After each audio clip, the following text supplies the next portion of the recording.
Hello welcome to Laexcellence. ఇవాల్టి వీడియోలో మనం ఈనాడు, సాక్షి మరియు నమస్తే తెలంగాణ పేపర్స్లోని ఇంపార్టెంట్ కరెంట్ అఫైర్స్ గురించి డిస్కస్ చేసుకుందాం. ఇవాల్టి మన ఫస్ట్ ఆర్టికల్ వచ్చేసి యువతుల చట్టబద్ధ కనీస వివాహ వయసుకి సంబంధించింది. రీసెంట్గా కేంద్ర ప్రభుత్వం 18 ఏళ్ల నుంచి వీళ్ళ వయసుని 21 సంవత్సరాలకు పెంచాలి అన్నట్టుగా నిర్ణయించారు.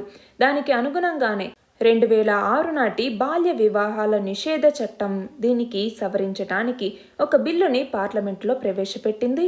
ప్రస్తుతం ఆ బిల్లు పార్లమెంటరీ స్థాయి సంఘం పరిశీలనలో ఉంది. అయితే ఈ సవరణ బిల్లు స్త్రీ పురుషుల యొక్క చట్టబద్ధ వివాహ వయసుని సమానం మాత్రమే చేయకుండా హిందూ, ముస్లిం, పార్సీ, క్రైస్తవ వ్యక్తిగత చట్టాల్లో కూడా వివాహ వయసుకు సంబంధించినటువంటి సూత్రాల్ని కూడా సవరించింది.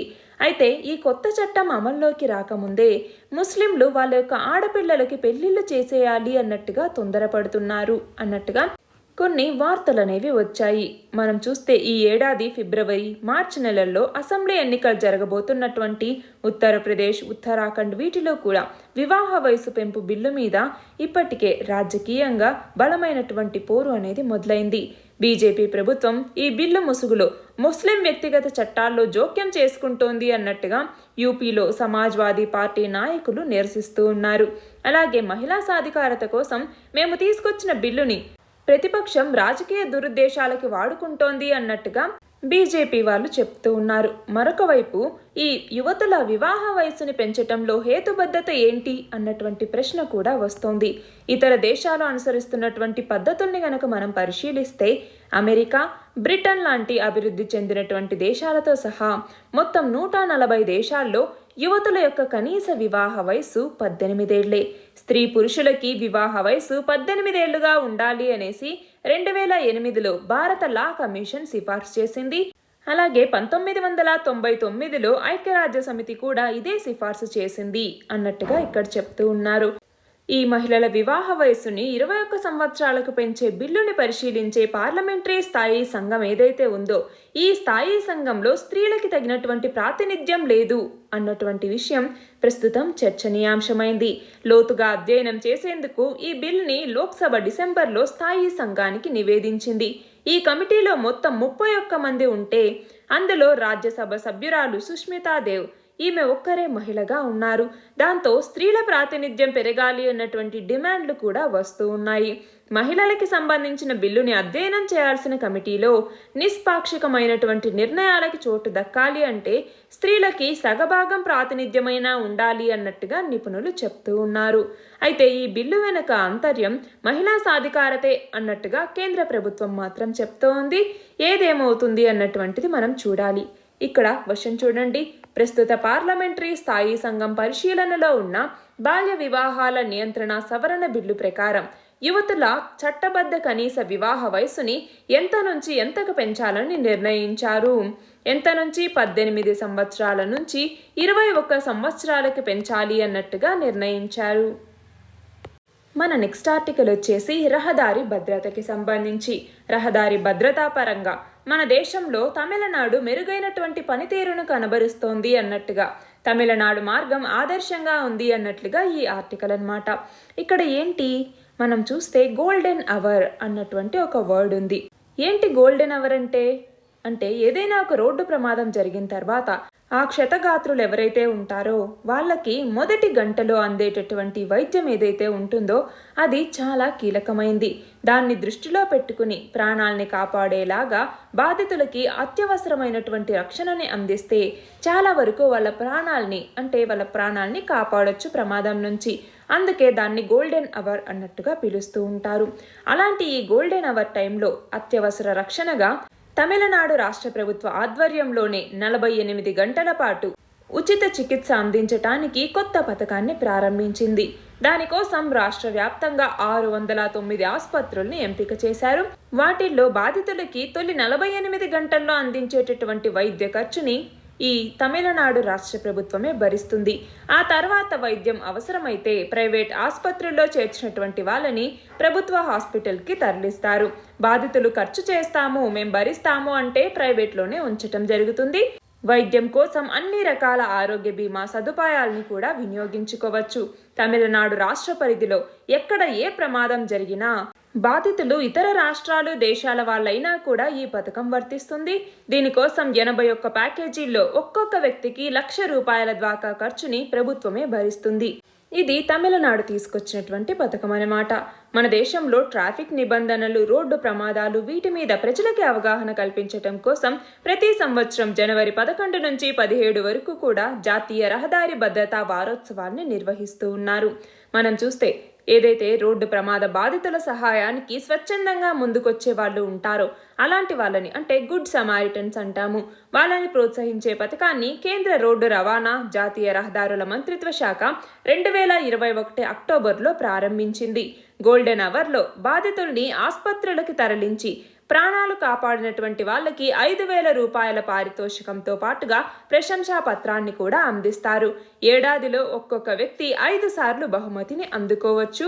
రాష్ట్ర స్థాయిలో ఉత్తమ ప్రాణదాతలుగా నిలిచినటువంటి 10 మందికి ₹1,00,000 పారితోషికం అందిస్తారు. అదే ప్రమాదం గురించి పోలీసులకు సమాచారం చేరవేస్తే ప్రశంసా పత్రాన్ని అందిస్తారు. బాధితులని నేరుగా హాస్పిటల్లో చేర్పించినటువంటి వాళ్ళ వివరాల్ని ఆసుపత్రులే స్వయంగా పోలీసులకు తెలపాల్సి ఉంటుంది. ఇదంతా కూడా రాష్ట్ర ప్రభుత్వాల ఆధ్వర్యంలో జరుగుతుంది. అలాగా ప్రస్తుతం అంటే సహాయపడినటువంటి వ్యక్తి ఎలాంటి సివిల్ మరియు క్రిమినల్ చర్యలకి బాధ్యతలు కాకుండా మోటార్ వాహనాల సవరణ చట్టం 2019లో సెక్షన్ 134A కూడా చేర్చటం జరిగింది. అలాగా పౌరుల్లో మరింత అవగాహన పెరిగి రోడ్డు ప్రమాద బాధితుల్ని ఆసుపత్రుల్లో చేర్చి వాళ్ళ యొక్క ప్రాణాల్ని కాపాడగలిగితే దేశాభివృద్ధికి బాటలు వేసిన వాళ్ళు అవుతారు అన్నట్లుగా ఈ ఆర్టికల్. ఇక్కడ క్వశ్చన్ చూడండి. ప్రపంచ బ్యాంకు నివేదిక ప్రకారం ప్రపంచవ్యాప్తంగా చోటు చేసుకుంటున్న రహదారి ప్రమాదాల్లో భారతదేశ వాటా ఎంత? 11%. మన నెక్స్ట్ ఆర్టికల్ వచ్చేసి నీట్ పీజీ ప్రవేశాలకు సంబంధించి ఈడబ్ల్యూఎస్ అంటే ఆర్థికంగా బలహీన వర్గాల కోటా కేసుకు సంబంధించి త్వరగా విచారణ చేపట్టాల్సిందిగా సుప్రీంకోర్టుకి కేంద్రం విన్నవించింది. దానికి సంబంధించినటువంటిదే ఈ ఆర్టికల్. ఇక్కడ క్వశ్చన్ చూడండి. 103rd కాన్స్టిట్యూషనల్ అమెండ్మెంట్ యాక్ట్ దేనికి సంబంధించింది? ఈడబ్ల్యూఎస్ రిజర్వేషన్స్ కి సంబంధించి ఈ 103rd కాన్స్టిట్యూషనల్ అమెండ్మెంట్ యాక్ట్ ని తీసుకురావటం జరిగింది. ఎప్పుడు? 2019లో. మన నెక్స్ట్ ఆర్టికల్ వచ్చేసి భారత్తో సరిహద్దుల్లో చైనా అన్నటువంటిది అంటే తమ యొక్క భూభాగంలో మౌలిక వసతుల్ని మెరుగుపరుస్తోంది. ఇందులో భాగంగానే తూర్పు లదాఖ్లో ఉన్నటువంటి ప్యాంగాంగ్ సరస్సు, ఇక్కడ చూడండి, ఇది ప్యాంగాంగ్ సరస్సు. ఇక్కడ ఉన్నటువంటి ఈ ప్లేస్ ఏదైతే ఉందో అది ఫింగర్ 4, ఇది ఘర్షణ ప్రాంతం అన్నమాట. ఇక్కడ చైనా సైనికులు ఉన్నారు. అయితే ఈ ప్యాంగాంగ్కి సంబంధించి ఈ ప్యాంగాంగ్ సరస్సు దగ్గర ఈ ప్రాంతంలో ఇక్కడ చూడండి, ఇక్కడ ఒక కొత్త వంతెనని చైనా నిర్మిస్తోందన్నమాట. అంటే ఇటు నుంచి ఇటుకి చైనా ఒక కొత్త వంతెనని నిర్మిస్తోంది. అత్యవసర సమయాల్లో సైనిక బలగాలు, ఆయుధ సామాగ్రిని సరిహద్దుకు వేగంగా తరలించటం కోసం ఈ వంతెన ఉపయోగపడుతుంది. అయితే ఈ కొత్త వంతెన యొక్క నిర్మాణం దాదాపు పూర్తయింది అన్నట్టుగా తెలుస్తోందన్నమాట. 2020 జూన్ నాటి గల్వాన్ ఘర్షణల తర్వాత భారత సైన్యం ఈ ప్యాంగాంగ్ సరస్సు దక్షిణం వైపు ఉన్నటువంటి కీలకమైన కైలాష్ రేంజ్ పర్వత శిఖరాల్ని ఆక్రమించింది. అక్కడికి బలగాల్ని తరలించింది కూడా. తద్వారా ఆ ప్రాంతంలో చైనా బలగాల మీద భారతదేశం పై చేయి సాధించింది. అప్పటి నుంచి కూడా అక్కడ పట్టు కోసం చైనా తీవ్రంగా ప్రయత్నిస్తోంది. అందులో భాగంగానే ప్రస్తుత వంతెన నిర్మాణాన్ని చేపడుతోంది అన్నట్లుగా ఈ ఆర్టికల్. ఇక్కడ క్వశ్చన్ చూడండి. తమ భూభాగంలో మౌలిక వసతుల్ని పెంచే ఉద్దేశంతో చైనా భారత సరిహద్దుల్లోని ఏ ప్రాంతంలో ఒక వంతెనను నిర్మిస్తోంది? ఏ ప్రాంతంలో? ప్యాంగాంగ్ సరస్సు ప్రాంతంలో, తూర్పు లద్దాఖ్లోని ప్యాంగాంగ్ సరస్సు మీద. మన నెక్స్ట్ ఆర్టికల్ వచ్చేసి ఐడియా ల్యాబ్కి సంబంధించి.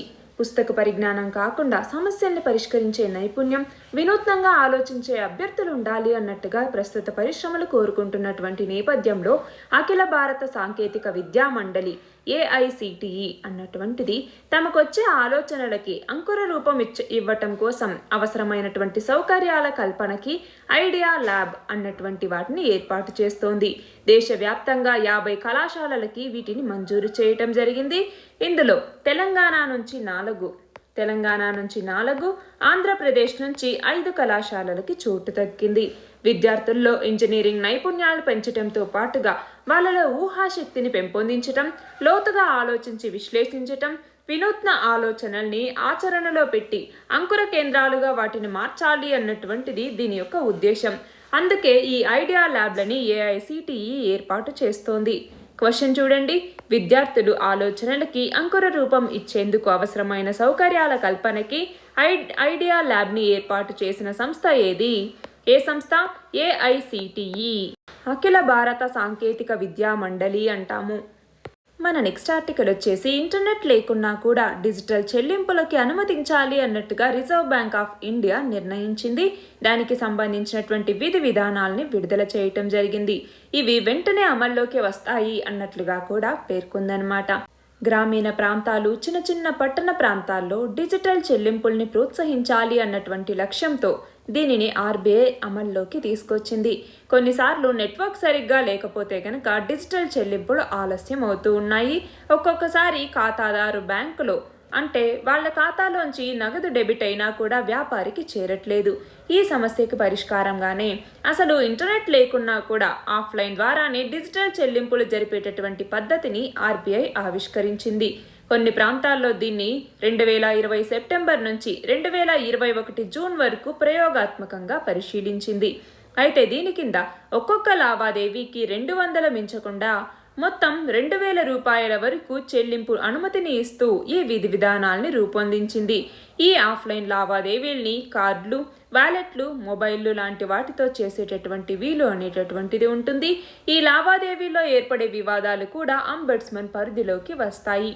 ఇక్కడ క్వశ్చన్ చూడండి, ఇంటర్నెట్ లేకున్నా డిజిటల్ చెల్లింపులు చేసే విధానం ద్వారా లావాదేవీల మొత్తం కలిపి ఎన్ని రూపాయల వరకు చెల్లింపులు చేసేందుకు ఆర్బీఐ అనుమతించింది? ఎన్ని రూపాయల వరకు? 2000 రూపాయల వరకు. మన నెక్స్ట్ ఆర్టికల్ వచ్చేసి భారత తయారీ రంగానికి సంబంధించి. అయితే డిసెంబర్లో ఈ భారత తయారీ రంగ కార్యకలాపాలు కొంచెం నెమ్మదించాయి. కోవిడ్-19 కొత్త వేరియంట్ అయినటువంటి ఒమిక్రాన్ వ్యాప్తి, ద్రవ్యోల్బణ ఒత్తిడి ఇవి ఉండటం వల్ల సరఫరా వ్యవస్థకి అంతరాయం కలగొచ్చనే ఆందోళన అనేటటువంటిది వచ్చింది. అది వ్యాపార సెంటిమెంట్ మీద ప్రభావం కనిపించినా కూడా కొత్త ఆర్డర్లు, విక్రయాలు కొంచెం పెరిగాయి అన్నట్టుగా హెచ్ఐఎస్ మార్కెట్ ఇండియా నెలవారీ సర్వే వెల్లడించింది.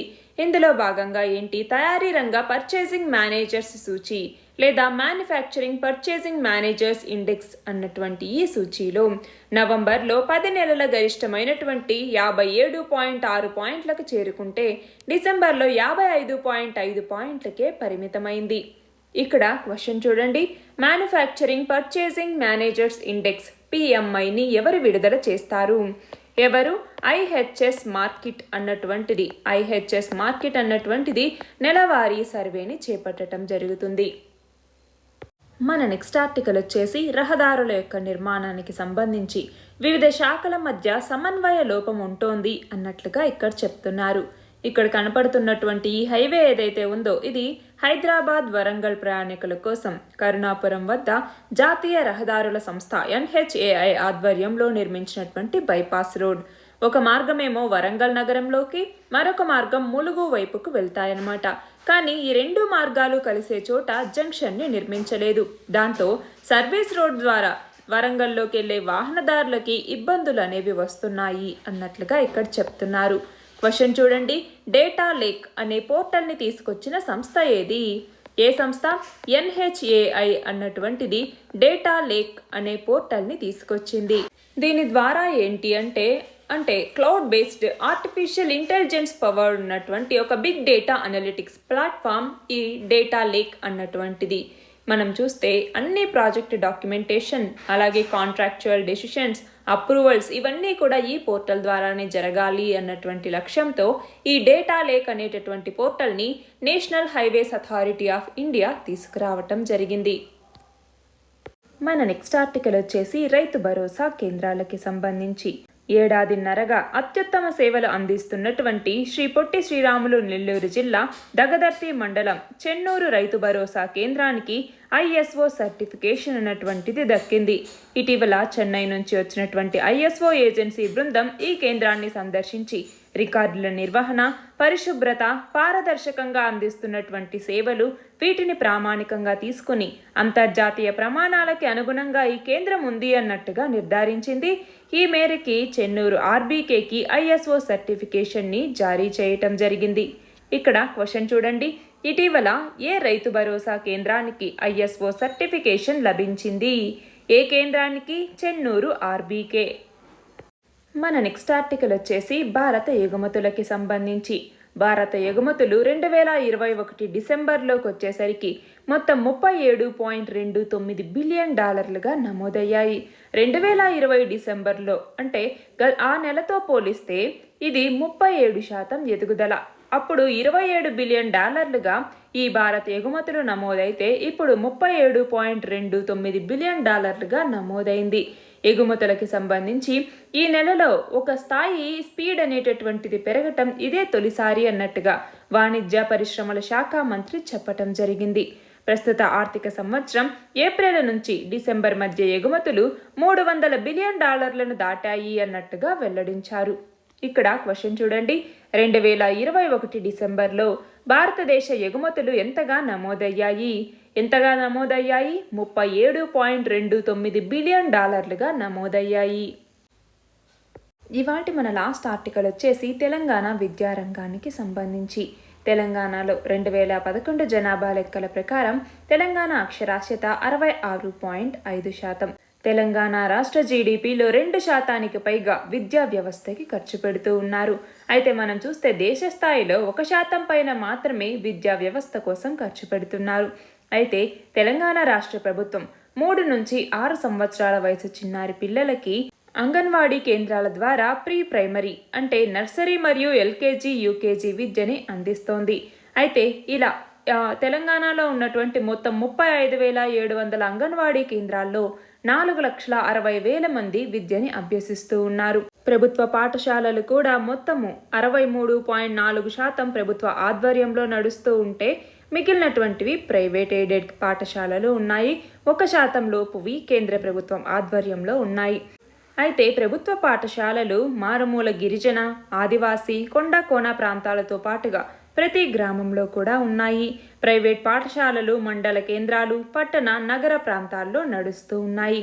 తెలంగాణ రాష్ట్రంలో 10వ తరగతి లోపు చదువు మధ్యలో ఆపేసినటువంటి వాళ్ళలో 14% బాలురు ఉంటే 10.7% బాలికలు ఉన్నారు. ఇక దేశ స్థాయిలో అయితే 17.2% బాలురు, 16.9% బాలికలు మధ్యలో చదువు మానేస్తూ ఉన్నారు. అయితే రాష్ట్ర అవతరణ తర్వాత తెలంగాణ ప్రభుత్వం మన టీవీ అలాగే TSAT అనేటటువంటి ఛానళ్లను పెట్టి వాటి ద్వారా సాంకేతికతను ఉపయోగించుకుంటూ విద్యార్థులకి మెరుగైనటువంటి విద్యని అందిస్తోంది అన్నట్లుగా ఈ ఆర్టికల్. ఇక్కడ క్వశ్చన్ చూడండి, ప్రస్తుత తెలంగాణ రాష్ట్ర అక్షరాస్యత శాతం ఎంత? 73.8%గా ప్రస్తుత తెలంగాణ రాష్ట్ర అక్షరాస్యత శాతం ఉంది. నిన్నటి క్వశ్చన్ వచ్చేసి, నాసా ఆధ్వర్యంలో పనిచేసే International Air and Space Program శిక్షణకి ఎంపికైన ఆంధ్రప్రదేశ్ విద్యార్థిని ఎవరు? దంగేటి జాహ్నవి. ఇవాల్టి క్వశ్చన్ వచ్చేసి, సెబీ తన మార్కెట్ డేటా మీద సలహా కమిటీని పునర్నిర్మించినటువంటి నేపథ్యంలో ఈ కమిటీ అధిపతిగా ఎవరిని నియమించింది? దీని ఆన్సర్ కమెంట్ సెక్షన్లో ఇవ్వండి. కరెక్ట్ ఆన్సర్ రేపటి వీడియోలో చూద్దాం. All the very best and thank you very much.